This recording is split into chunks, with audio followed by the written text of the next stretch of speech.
What to do when your golf ball's in a water hazard? Very annoying.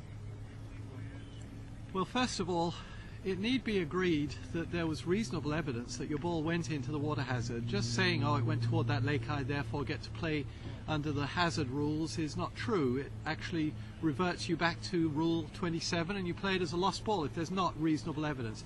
Here there's no doubt, we saw it go in and my ball's right there.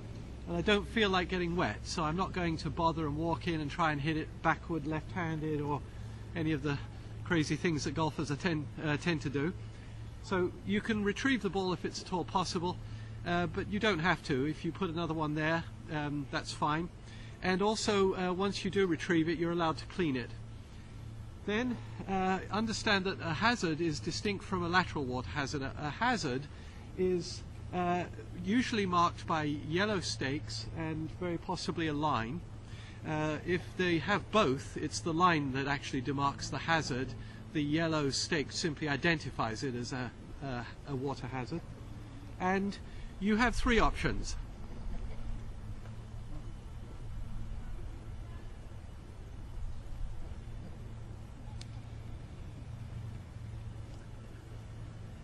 You can go back and hit from where you hit the original shot that went in the lake. People generally don't choose that one because of course you lose all the yardage that you'd accumulated.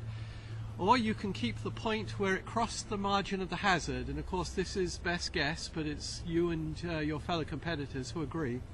It hit here and bounced in. So the nearest point where it crossed, the place where it last crossed the margin of the hazard is right here. I get to keep that point between me and the hole and go back as far as I like.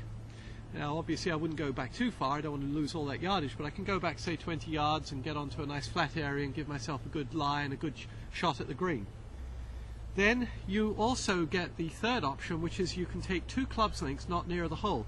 Now I wouldn't use a wedge because it's a short club, so you use the driver. You first mark where the edge, where it crossed the margin of the hazard, which was about here. And then you use two clubs lengths not near the hole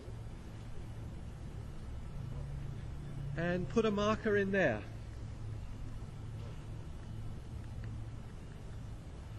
Then you get to drop, holding the club at arm's length, and if the ball happens to bounce nearer the hole than that mark, then you get to re-drop.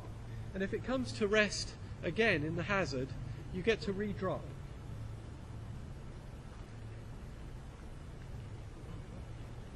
So we drop again, not near the hole. That actually came to rest not near the hole and within two clubs lengths of where it last crossed the margin of the hazard. So that's a legitimate drop. The ball is now in play and we move on. That's a water hazard.